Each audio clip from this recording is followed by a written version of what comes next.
Ya, selamat siang Bapak Ibu sekalian, para pemirsa investor saham yang budiman. Ketemu saya lagi Budi Setianto, eh, kreator dari Easy Stock. Pada kesempatan kali ini saya akan membahas salah satu eh, produksi kami, buletin rekomendasi saham untuk tanggal 26 April sampai 7 Mei, dan itu bisa Anda akses dari Gramedia Online atau Google Bookstore.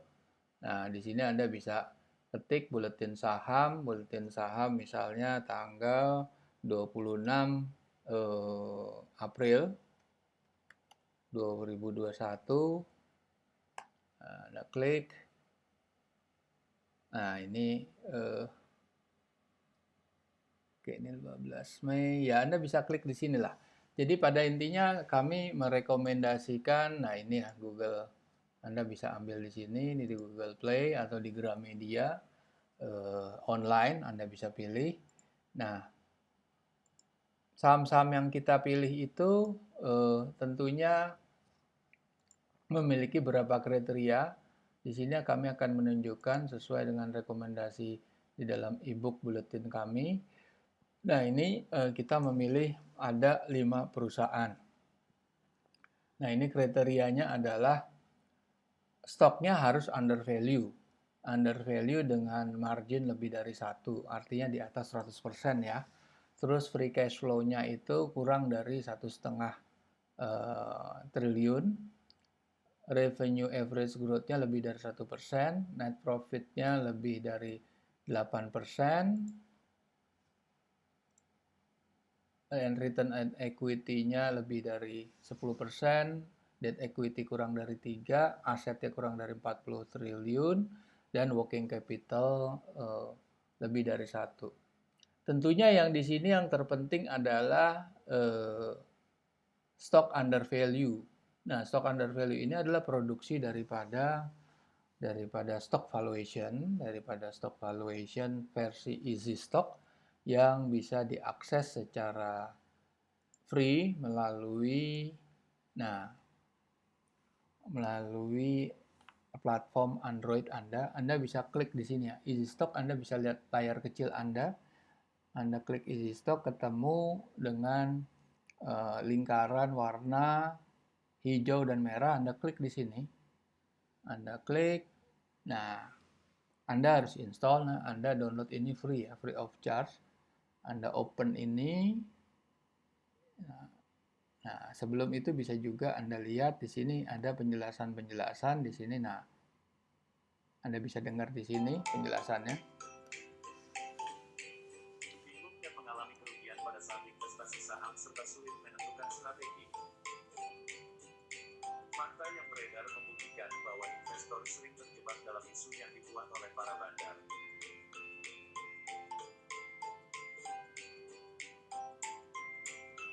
Faktanya ada begitu banyak tools berdasarkan analisa teknikal tanpa memperhitungkan sisi fundamental laporan keuangan perusahaan tersebut.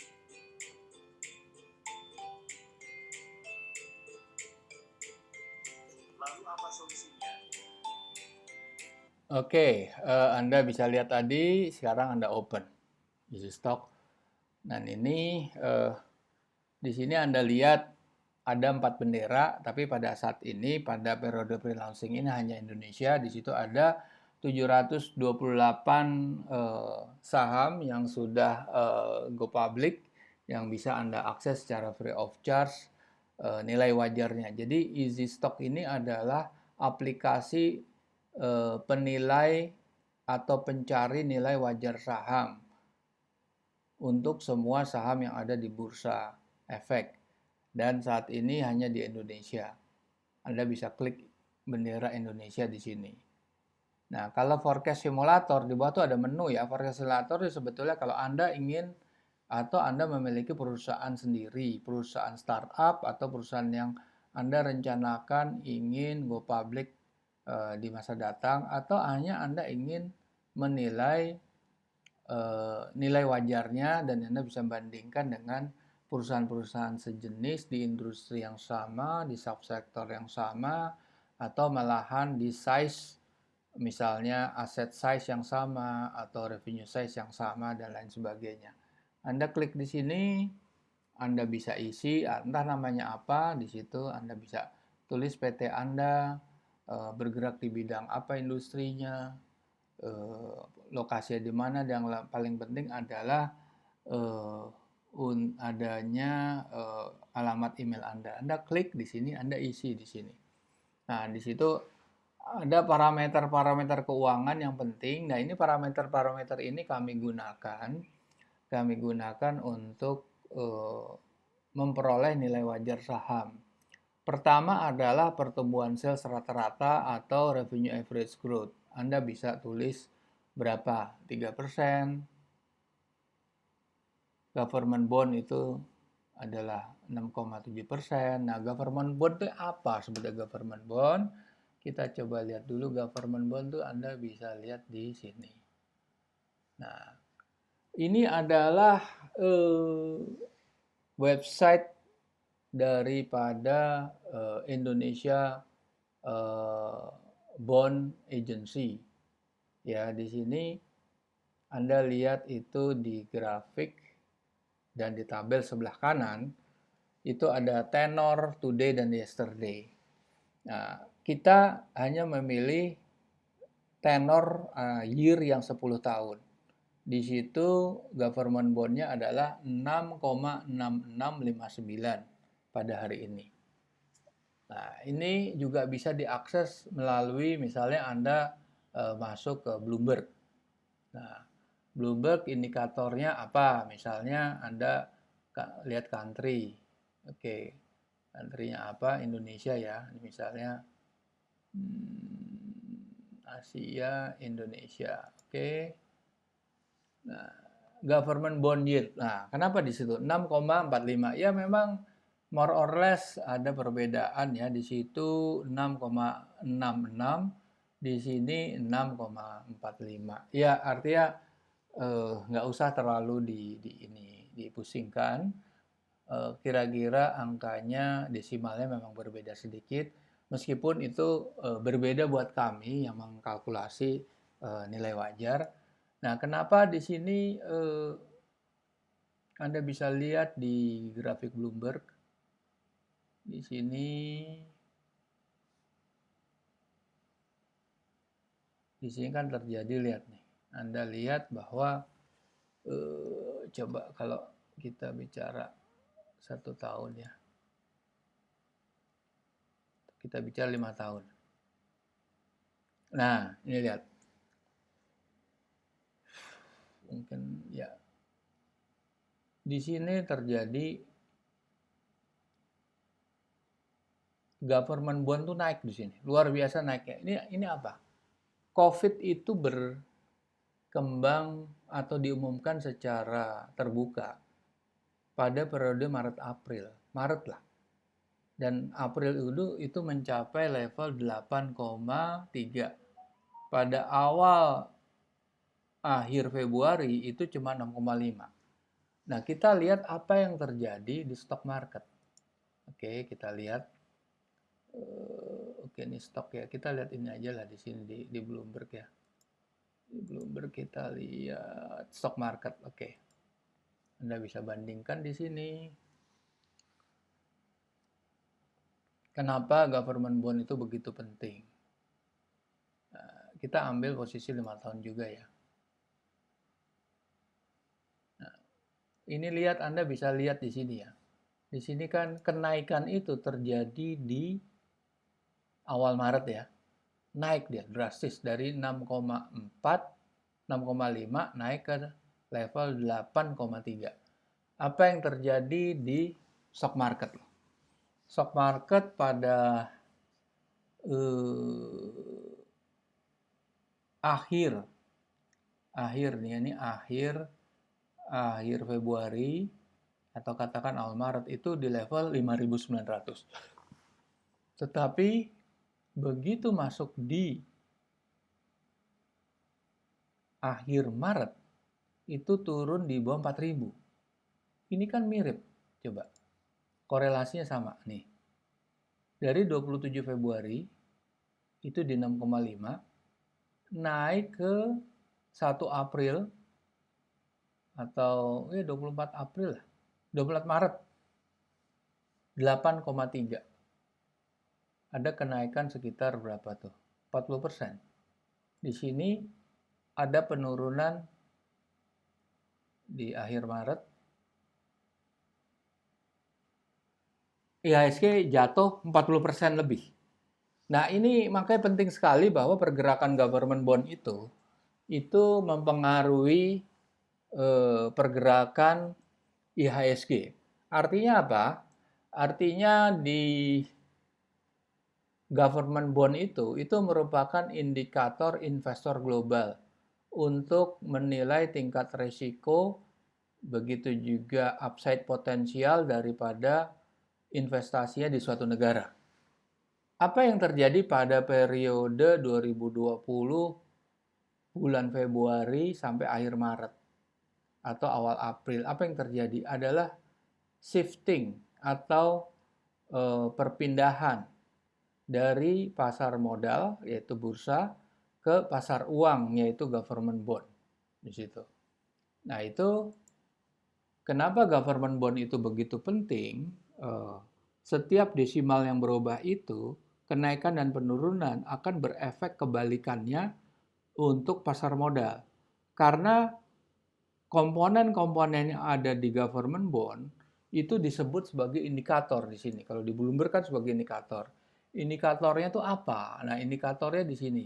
Ada interest rate, ada current account, ada inflation, unemployment, ada GDP growth rate, macam-macam di sini. Di sini tercantum di dalam government bond.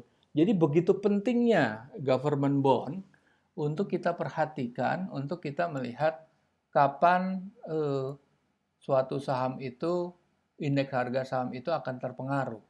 Makanya kalau di Anda sering-sering dengar di apa di ulasan-ulasan daripada analis-analis senior di televisi Anda atau di media cetak atau media sosial yang lain, bahwa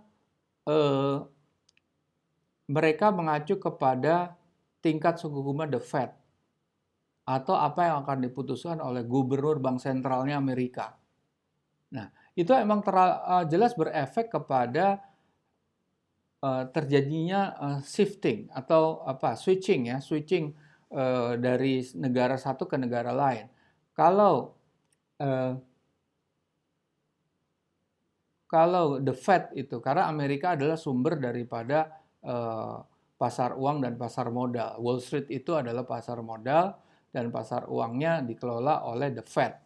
Nah, kalau terjadi penurunan suku bunga, tentunya investor-investor Amerika akan keluar dari negaranya untuk mencari investasi yang lebih menguntungkan, atau dia keluar dari pasar uang masuk ke pasar modal dan dia akan berinvestasi di pasar modal. Makanya indeks harga saham baik itu Dow Jones atau FTSE atau Hang Seng atau SGX itu naik semua karena memang ke situ. Itu adalah perpindahan aliran dana sebetulnya. Oke, ini kita lihat lagi ya. Nah, ada capital expenditure. Capital expenditure adalah belanja modal. Ini jarang diungkap oleh para senior analis di media umum ya. Karena gini, belanja modal itu kalau buat kami, kreator dari Easy Stock, ini adalah suatu parameter terpenting setelah government bond. Karena ini banyak diabaikan.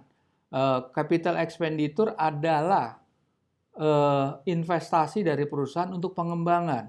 Pengembangan apa? Pengembangan perusahaan, pengembangan market, pengembangan produk, pengembangan teknologi, pengembangan human resources.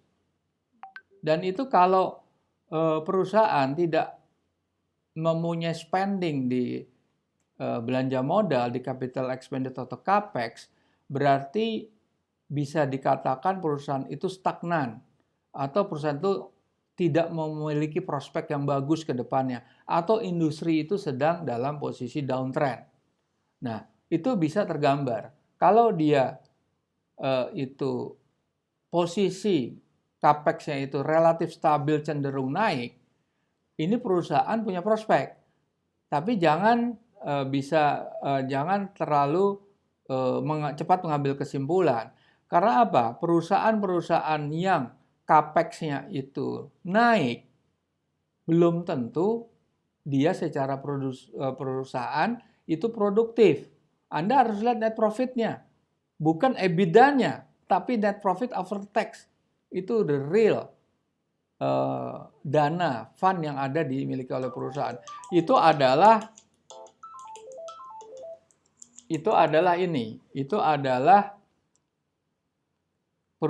perusahaan itu adalah suatu gambaran bahwa suatu perusahaan itu produktif dalam mengelola investasinya dalam bentuk capex, baik pengembangan pasar, pengembangan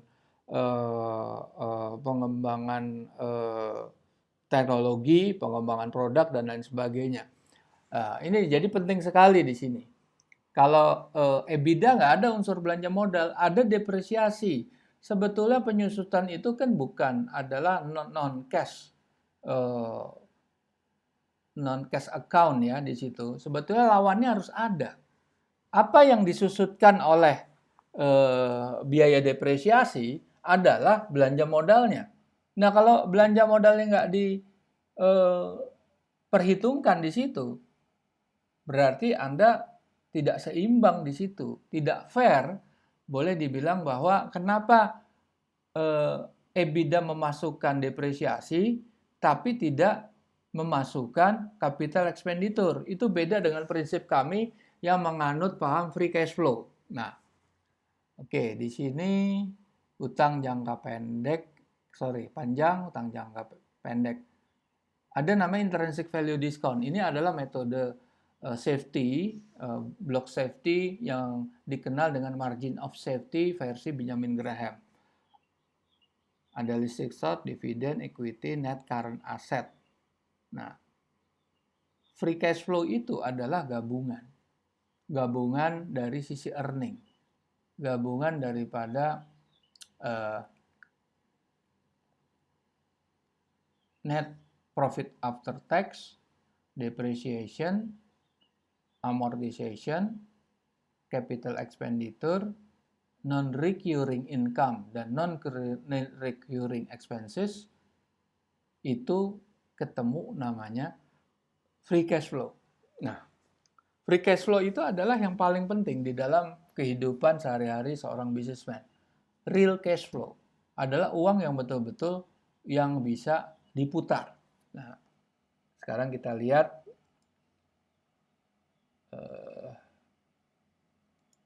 jadi gini. Nah, dasar appraisal daripada saham easy stock itu adalah mengikuti polanya Benjamin Graham. Benjamin Graham itu pengarang buku investment classic namanya security analysis, ya kan?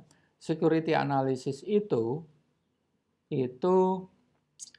adalah yang disebut Bible-nya value investor atau investor yang berkiblat kepada nilai wajar atau intrinsic value. Benjamin Graham adalah gurunya Warren Buffett. Jadi apa yang kita sudah create di sini berdasarkan filosofi daripada Warren Buffett dan gurunya. Pernyataan Warren Buffett dalam buku yang dikarang oleh Janet Lau berjudul Warren Buffett Speak, itu gaya investmentnya adalah 80% berkiblat kepada Benjamin Graham dan 15% berkiblat pada Philip Fisher.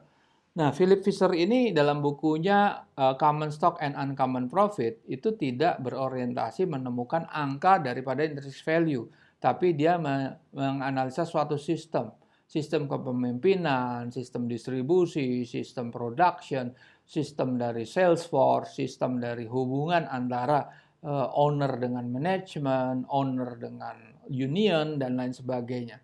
Jadi itu analisa kualitatif yang sulit untuk dikuantify. Warren Buffett itu memiliki insting di mana 15% itu bisa menjadi suatu yang dominan. Artinya apa? Gaya investasi dia 85% itu dia namanya berorientasi kepada nilai wajar. Nilai wajar dibandingkan dengan harga pasarnya. Artinya ini ditentukan atau digunakan pada saat dia membeli saham. Membeli saham, sahamnya itu harus murah. Murah itu namanya apa? Under value. Under value namanya value-nya itu berada di atas daripada harganya. Berarti harganya murah karena punya upside lebih tinggi. Kalau over value berarti harganya sudah terlalu mahal, nilai wajarnya di bawah harga. Artinya harga itu memiliki potensial downside, bukan upside gitu. Nah, ini yang harus diperhatikan. Kenapa Warren Buffett itu mengerjakan atau memiliki dua filosofi di sini.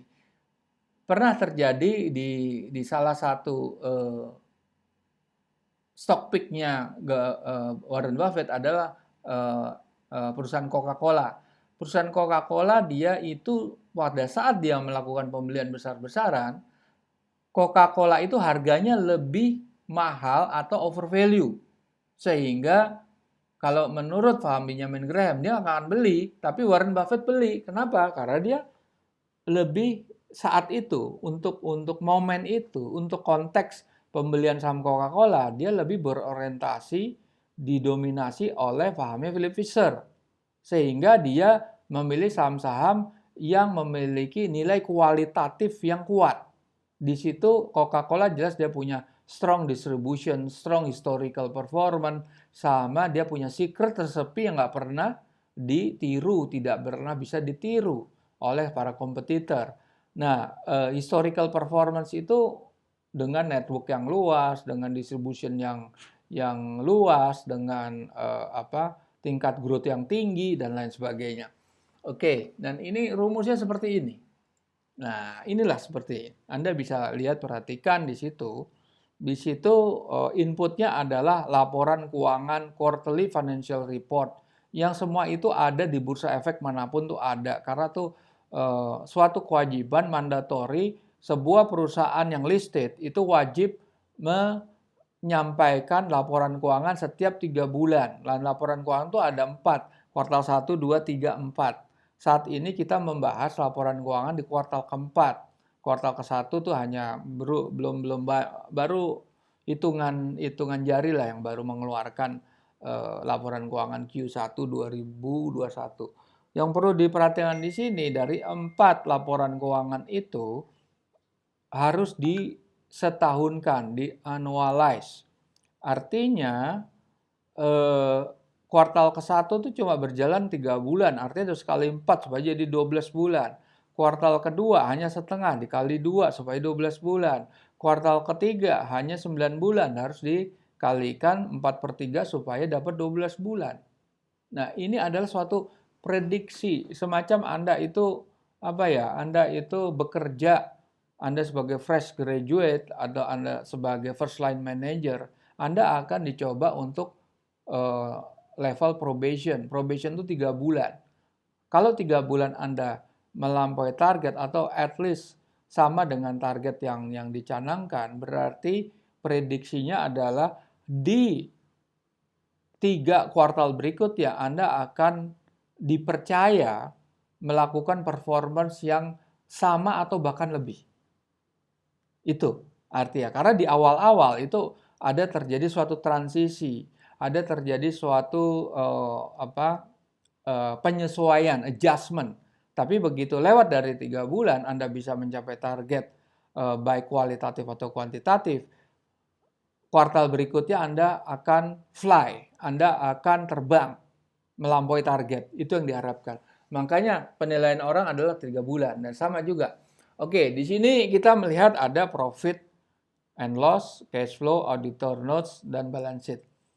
Dan ini tidak bisa diambil dari laporan keuangan shortlist yang ada di media cetak seperti koran yang cuma 1 lembar atau 2 lembar, nggak bisa. Kita harus mencari laporan keuangan long list. Laporan keuangan long list itu seperti apa? Ini saya mau tunjukkan. Nih.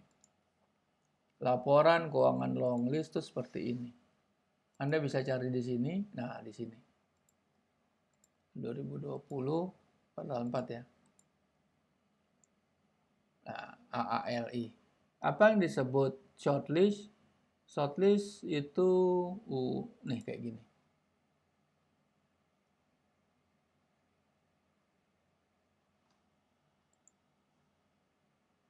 Nah, ini nggak bisa Anda pakai nih. Oke, oh sorry bukan ya, yang lain. Sorry, direksi. Nah, yang Anda pakai itu harus ini. Bukan, yang jelas bukan shortlist. Harus longlist. Longlist itu seperti ini. Nah, ini nih. Ada berapa halaman? 78. Ini. Karena ada auditor's note di sini. Nah, Anda lihat di sini. Kalau shortlist kan cuma ada ini nih, balance sheet sama profit and loss, perubahan ekuitas, sama cash flow. Saya tanya, di mana Anda bisa dapat capital expenditure di sini? Bisa nih, penambahan aktiva tetap 461. Di mana depresiasinya? Mana ada di sini? Nggak ada kan? Nggak ada depresiasi. Gimana Anda mencarinya di sini? Nah, makanya Anda butuh laporan long list. Nah, coba kita lihat di aset lancar di sini. Apa yang dimaksud di screen kecil Anda di sini tadi? Nih, saya buka lagi ya di sini ya. Ini ada tulisan di sini net current asset. Kita buka di sini. Yang dimaksud net current asset itu apa? Bukan current asset. Ini kan total current asset ya. Yang kita cari net current asset. Jadi apa yang mengurangi dari current asset itu? Adalah uang muka, pajak dibayar di muka. Ini tidak real. Ini adalah biaya-biaya akun-akun yang sebetulnya hanya accounting record. Artinya belum bersifat permanen, dia masih temporary. Jadi harus diomit, diabaikan. Makanya dikurangi, hasilnya dia net current asset. Oke. Kalau Anda lihat di sini, capital expenditure ada tuh di sini.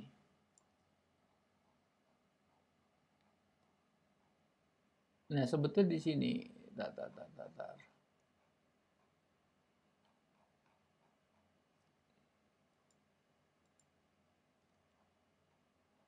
Di mana current asset? Nah, di sini.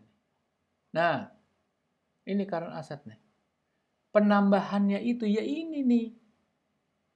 Penambahannya adalah 446942. Benar kan ada 446692. Tadi ada di apa?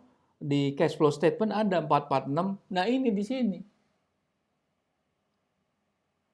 Depresiasi sama berapa? 946219. Nah, Nah, kenapa di sini? Nah, di sini sebetulnya nilai penambahan totalnya itu 505. Nah, tapi kita harus lihat aset hak guna itu tidak bersifat permanen asetnya. Dan aset dalam penyelesaian ini sebetulnya belum bisa diakui secara realnya. Real cash itu kan belum bisa diakui. Memang sudah ada aspek biaya yang masuk ke dalam perusahaan, tetapi itu proyeknya belum selesai. Kalau proyek belum selesai, proyek itu akan memiliki risiko, jangan-jangan proyek itu nanti berujung tidak berhasil, atau sengketa, atau di-cut, atau tidak dibayar, dan lain sebagainya, atau default, dan lain sebagainya. Maka di dalam paham easy stock itu mereka harus mengabaikan ini, aset dalam penyelesaian. Jadi sebetulnya real daripada ininya adalah segini, 9664. Nah, itulah sebagian yang Anda masukkan angka-angka ini keluar intrinsic value. Oke. Kita lihat rekomendasi sahamnya dulu ya. Kita lihat rekomendasi saham. Oke, kita lihat di sini. Rekomendasi saham. Saham Dimas. Dimas tuh kalau nggak salah, nah kita lihat di sini ya. Saya nggak hafal soalnya itu nama-nama perusahaan. Kita lihat di sini. Oke, Dimas. Puri Delta Lestari. Puri Delta Lestari kan. Nah, di sini Anda lihat di sini. Memang angkanya mungkin sedikit beda karena eh, ini kan update ya. Yang di sini update, yang di mobile Anda update, yang ditampilkan di screen Anda sekarang bisa jadi tidak update. Jadi ada sedikit perbedaan, harganya juga berubah. Di situ Dimas price-nya 240, di sini 236. Harga high-nya sekarang saya pindah lagi ya screen-nya ya. Oke, pindah lagi. Nih. Itu 4334 high. High itu artinya nilai intrinsik tertinggi. Sebelahnya low, nilai intrinsik terendah. Kalau HV/P itu namanya nilai wajar tertinggi dibagi harga. Kalau dia 184 namanya potensial upside-nya 84%. Di sisi low-nya, nilai intrinsik terendahnya itu beda-beda tipis. Jadi 83% upside-nya, tidak ada downside di sini. Nah, Anda bisa lihat di sini. Kita klik.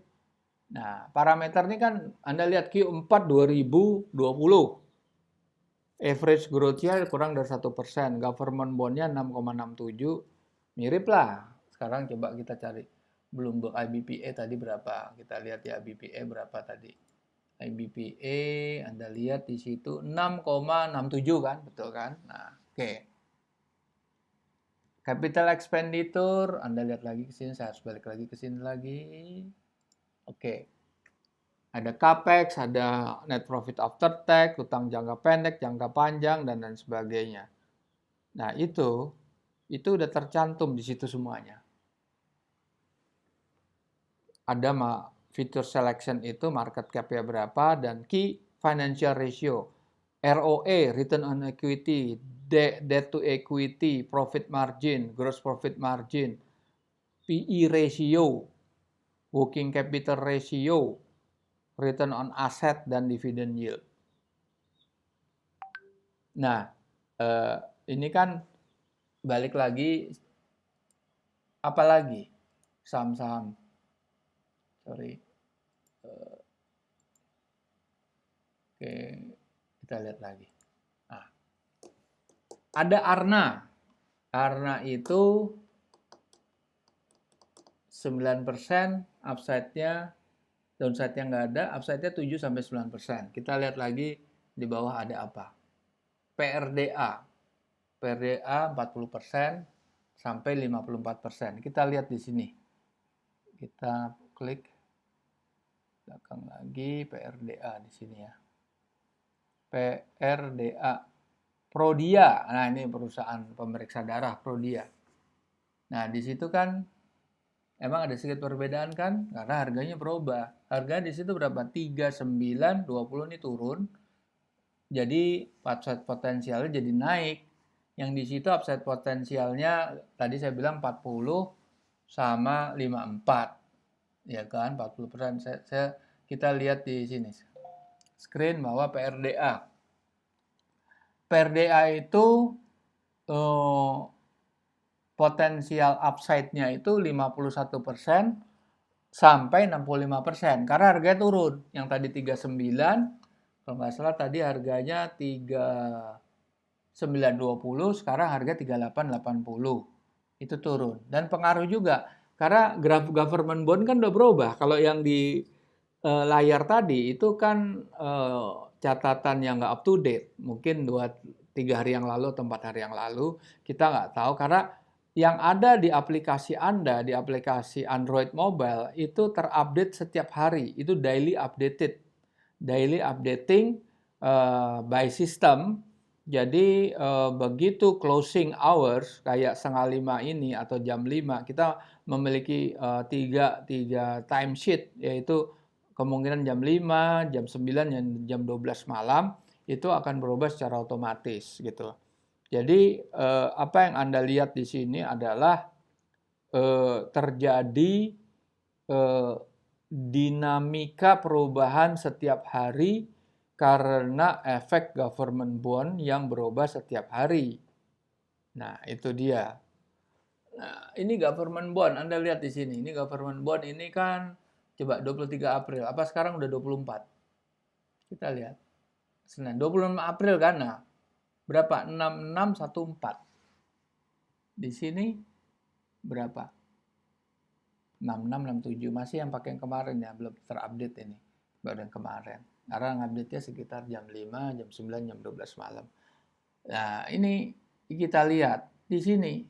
Di sini makanya easy stock ini satu dia menggunakan rumusan dari Benjamin Graham yang bisa dipertanggungjawabkan karena sudah well proven ya sebetulnya namanya Benjamin Graham ya di sini. Sorry.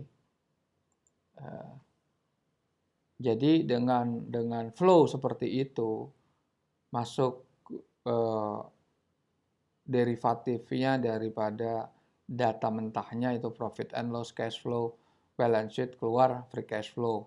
Dari balance sheet keluar net working capital, keluar lagi surplus deficit balance sheet. Ya kan, seperti Anda lihat di screen. Dikombinasikan dengan government bond yield, didiskonvektorkan, artinya Anda bisa menggunakan metode DCF, discounted cash flow, dan diproyeksikan 10 tahun ke depan menggunakan margin of safety-nya Benjamin Graham, yaitu di angka defaultnya 30, keluar nilai wajar, terendah dan tertinggi. Kalau Anda pemain grafik, itu Anda kenal pasca support resistance. Nah, bedanya kalau analisa teknikal Anda sama sekali mengabaikan apa yang terjadi performan perusahaan di luar bursa. Kalau yang kita sampaikan di sini, yang kita kupas, yang kita analisa adalah laporan keuangan yang sama sekali tidak ada kaitannya sama bursa. Jadi dia berdiri sendiri secara independen. Karena bursa tidak bisa mempengaruhi apa-apa, mempengaruhi apapun dalam konteks sebuah emiten itu bisa menjual barang atau bisa mencetak profit dari jual barang itu. Sebuah emiten kan mencetak laba dari barang yang dijual. Dia memproduksi terus dia menjual. Dia memproduksi dengan 10 rupiah, dia menjual dengan 20 rupiah. Kira-kira seperti itu. Untungnya 100% dikurangi biaya usaha, biaya produksi, dan lain sebagainya. Utang bank, dan lain sebagainya. Nah, di situ yang kita berbeda dengan technical analysis. Technical analysis murni bicara sentimen daripada pasar. Nah, kita lihat, nah, oke, kita lihat di sini, oke, nah, apa tadi kita Dimas ya, kita lihat di sini.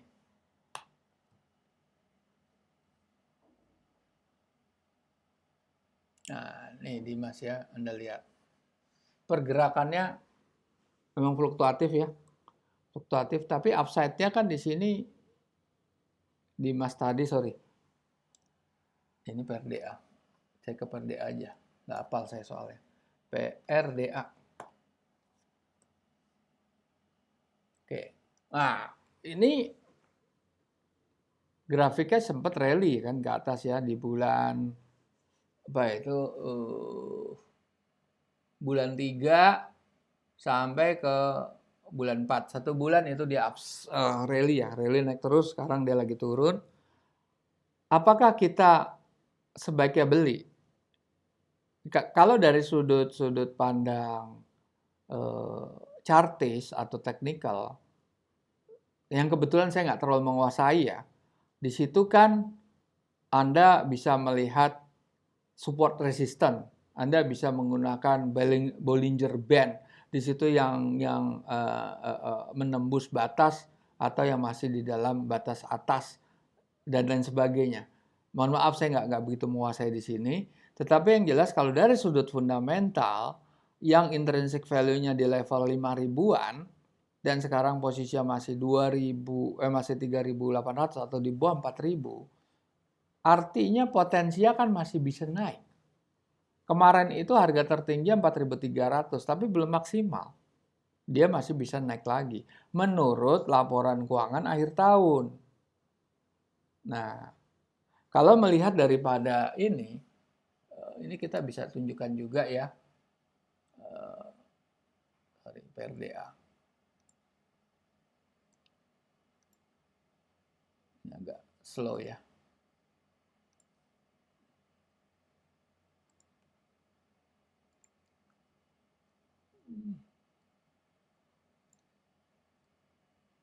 PRDA.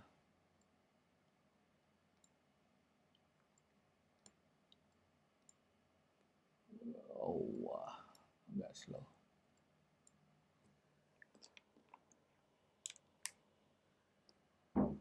PRDA. Nah, PRDA. Kalau Anda lihat di sini, free cash flow relatif agak turun sedikit ya. Secara historical ya, free cash flow, working capital dia naik. Stabil. Net profitnya relatif stabil. Kalau growth-nya juga sangat tipis. Ini ada error, sorry. Ini error.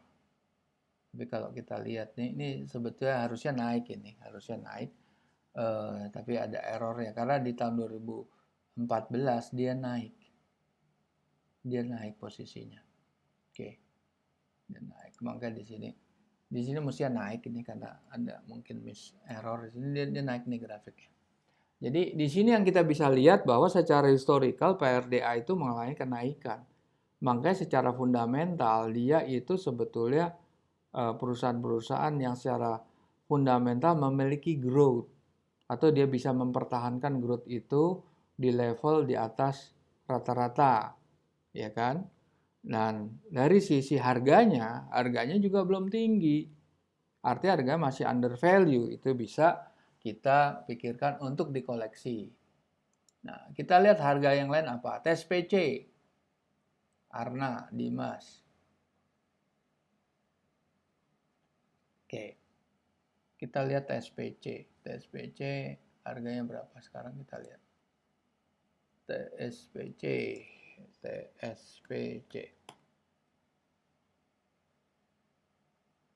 Nah, flat ya. Pernah naik ke level 2390. Coba kita lihat ininya ya. Kita lihat secara fundamental TSPC. Sorry, saya belum ganti screen. Saya belum ganti screen dulu. Nah, Anda lihat, saya klik ya, tempo scan. Di situ Anda melihat upside-nya itu 85 sampai 2 kali. Dan tidak ada posisi downside. Harga terendahnya secara nilai wajar itu 2.800. Dia pernah naik ke harga 2.390. Sorry, Anda bisa lihat di sini 2.390 ya. Nah, oke. Berarti kenapa dia tidak bisa mencapai harga maksimalnya? Nah, itu pertanyaan tergantung begini. Pasar modal dunia itu dalam kondisi tidak stabil karena ada COVID-19. Semua sektor itu terdampak, mengalami downtrend. Hanya beberapa perusahaan termasuk di bursa. Perusahaan yang listed itu ada perusahaan-perusahaan yang bahkan sama sekali tidak melakukan penjualan. Seperak pun tidak melakukan penjualan. Nah, itu Anda harus pahami. Ada beberapa perusahaan mungkin angkanya jumlahnya sekitar di bawah 10 lah. Nah, TSPC ini termasuk yang sudah ini ya, termasuk yang sudah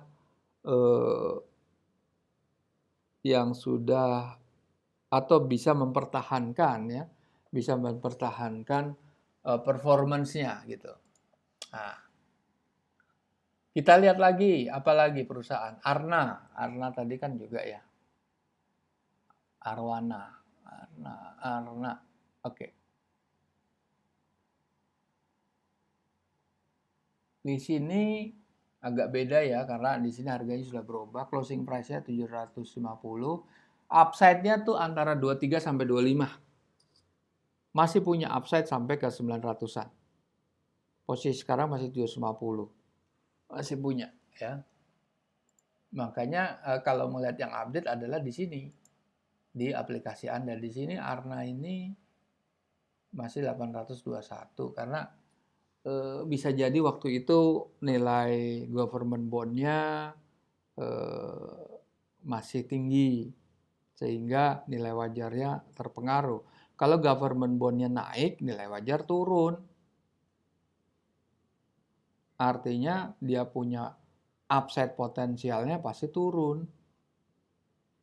Nah, begitu korelasi antara government bond dan nilai intrinsik. Di situ yang Anda harus perhatikan. Makanya sebetulnya paling bagus kalau Anda menggunakan aplikasi EasyStock.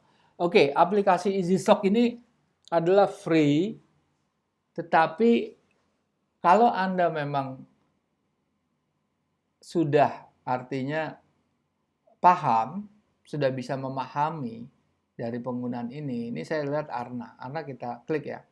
Kita klik, ada parameternya, ada key financial ratio, dan ada video profile. Company profile sudah tidak terlalu signifikan. Ya ininya yang kami anggap istimewa adalah satu, ada video profile. Anda lihat arwana di sini. Apa yang dijelaskan? Sejak tahun 1993, Ya. Arwana adalah perusahaan berintegritas dan berdedikasi kepada negara untuk membuat keramik kualitas tinggi kepada masyarakat Indonesia. Itu kan, Anda bisa dengar sendiri. 25 tahun, Arwana tumbuh dan berkembang bersama membangun negeri. Oke, ini penjelasan dari perusahaan. Oke, kita buka. Dan lagi ada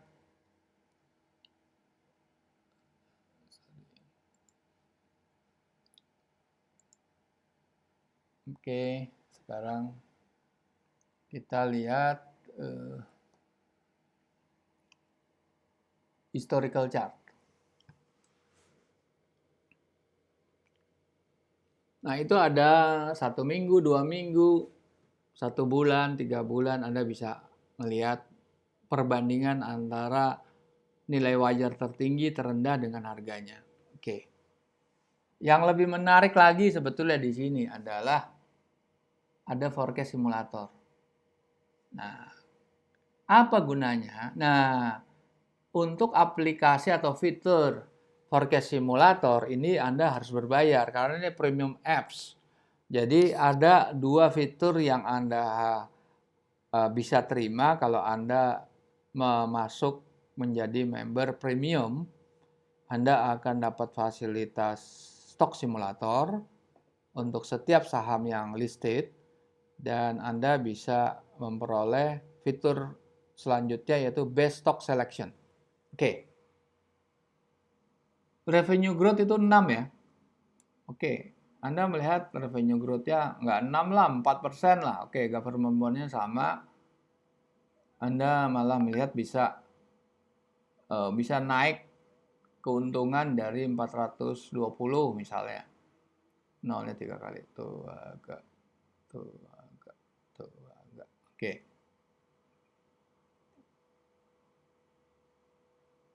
Oke. Ini kan 937 ya. Kalau saya klik, ini dapat berapa dia? 937 apa enggak? Tuh naik kan? 4 revenue growth-nya ke net profit-nya 420. Naik jadi 1600. Jadi lebih tinggi lagi. Sekarang kita coba robah. Ini saya malahan bilang ini ke 300 saja. Tuh agak. Berapa? 900 enggak? Turun. 1400. Sorry, tadi angka yang pertama berapa? Sorry, kita clear up dulu ya. clear up dulu Arna.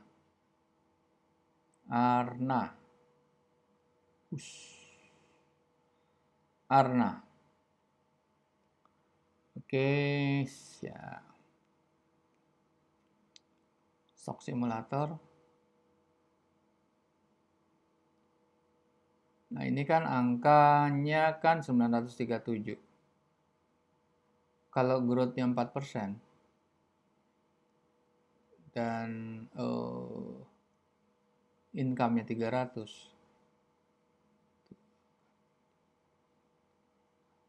Berapa? 937 apa enggak? Kok naik dia? Sorry. Oh, ini salah ini. Bukan 326.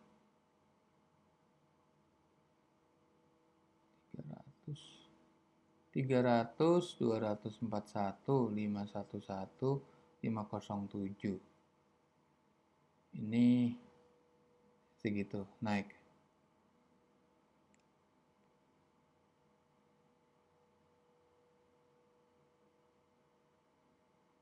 Ini pertumbuhannya stock simulator ini berubah menjadi 2%. Jadi 700 kan? Jadi 700. Tadi awalnya pertumbuhannya nggak segitu sebetulnya. Kita clear up dulu, clear up. Lalu ke sini kita klik Arna.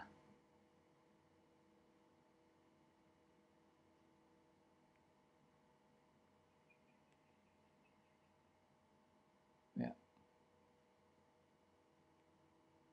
Kita turunkan aja ininya. Stock simulator jadi 2%. Berapa dia? 900 nggak? Turun kan? Berisiko karena dia upside potensialnya nggak terlalu tinggi. Langsung cuma nilainya segitu. Jadi ini clear ya bahwa aplikasi ini bisa Anda mengexercise menurut Anda punya imajinasi, Anda punya kreasi sendiri, dan selanjutnya kita bahas best stock selection. Oke, kita lihat nih. Pilihannya adalah short buy under value, over value, price rank. Mau price rank dari yang lowest, yang 50 perak kan berarti kan. Nah, ada kan price 50. Anda bisa lihat yang gocapan apa. Oke, balik kita ya. Kita mau under value aja. Oke, dari highest. Nah, free cash flow kita nggak mau negatif. Kita mau positif aja. Oke, enggak, ini nggak apa-apa. Revenue growth kita nggak mau minus, tapi yang 2% ke atas. Return on equity-nya janganlah kita 1% aja, debt equity-nya minusnya jangan terlalu banyak. Profit margin-nya kita mau ada profit margin 0% aja. Gross profit. Nah, kita klik ya. Terus kita mau cari perusahaan finance. Klik, apply. Nah, perusahaan finance nih, keluar semuanya. BNI, BMRI, BKTD. Nah, kan, kalau all. Tapi, semuanya all, tapi volume perdagangannya yang di atas 1 juta. Nah, ini di atas 1 juta nih. Kalau perdagangannya di atas 2 juta. Nah, ini keluar. Nah, ini tuh Bimantara, TDPM, HRTA. Jadi di sini Anda bisa melakukan exercise kalau Anda sudah puas dengan mengeksplorasi semua emiten yang ada di Bursa Efek. Anda bisa melakukan aplikasi-aplikasi advance, tapi harus premium tuh 150.000 dan itu Anda bisa puas memuaskan curiosity Anda, keingintahuan Anda untuk bisa melihat lebih jauh aplikasi ini. Oke. Sekarang kita lihat. Nah, ini ada di bukunya tuh ini sebetulnya. Nah, ini nih. Buletin saham-saham under value. Nah, ini bisa aja di sini. Anda klik di sini. Nggak bisa ya. Klik copy, Anda lihat di sini. Anda cari di buku ini, buletin itu. Nah, oke. Paste. Nggak bisa. Sorry, nggak bisa diklik ya ternyata ya.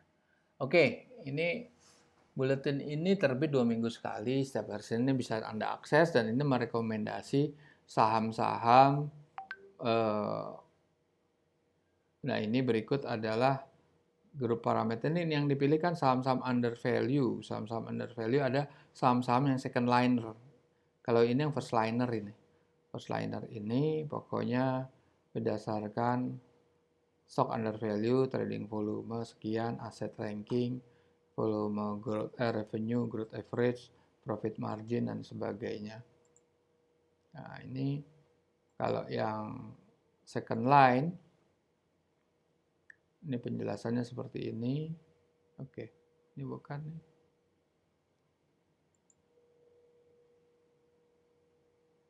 Saham-saham under value, kombinasi.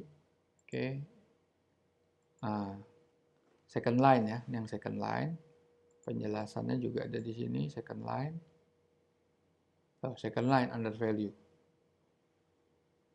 Nah, ini bisa Anda beli di Google Play Store atau di Gramedia Online, harganya 50.000. Anda bisa di situ ada kupasan daripada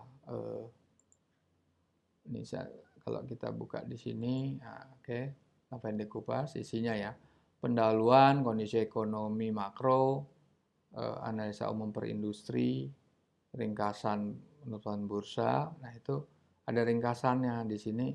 Ringkasannya itu bisa Anda lihat juga sih di sini. Kalau Anda mau lihat di Bursa Efek juga bisa. Nah, di sini juga bisa. Anda bisa lihat di sini. Anda bisa download di sini atau Anda bisa melihat di sini.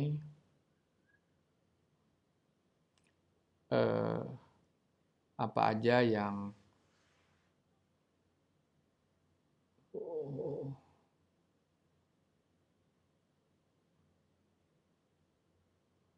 Oke, mana tadi?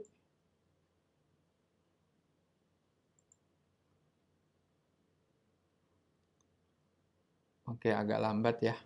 Tapi ya di situ Anda bisa memilih atau Anda langsung kalau Anda baca bukunya Anda bayar 50.000. Kalau pakai easy stock Anda bisa dapat itu free, tapi kalau mau masuk ke best selection Anda bisa memilih sesuai dengan apa yang tadi saya jelaskan. Ada ROE harus sekian, net profit margin harus sekian, debt equity harus sekian, terus volume harus sekian, aset lebih kecil atau lebih besar dari sekian gitu. Anda bisa pilih di situ. Free cash flow lebih besar atau lebih kecil dari sekian gitu. Jadi di situ Anda bisa menggunakan, Anda bisa mengexercise apa-apa aja ya, apa-apa aja yang Anda inginkan ya gitu dari best stock selection.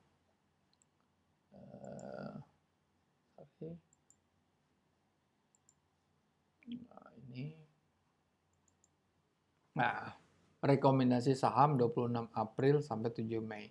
Di situ tadi ada TSPC, ada Dimas, ada Arna, ada PRDA, atau yang lain-lain juga bisa Anda cek sendiri sebetulnya di sini. Kayak di sini kan kelihatan jelas ya. Di situ kan ada WIMM, ada TOYS, ada SSMS, ada HRTA. Nah, ini kita lihat aja mana yang memberikan. TOYS masih memberikan upside 13-17%. WIMS itu lumayan 2 kali lipat, ARTA juga, tapi ya balik lagi ini kan berdasarkan volume ya.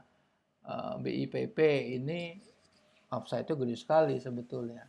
Tapi PBIT juga ini masih 71-77. Nah ini kita nggak tahu apa yang terjadi di market ya, karena market itu dikuasai oleh sentimen pasar seperti tadi kan kalau kita lihat BIPP seperti apa.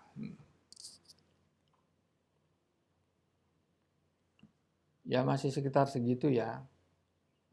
Cuma kalau kita lihat ke belakang tuh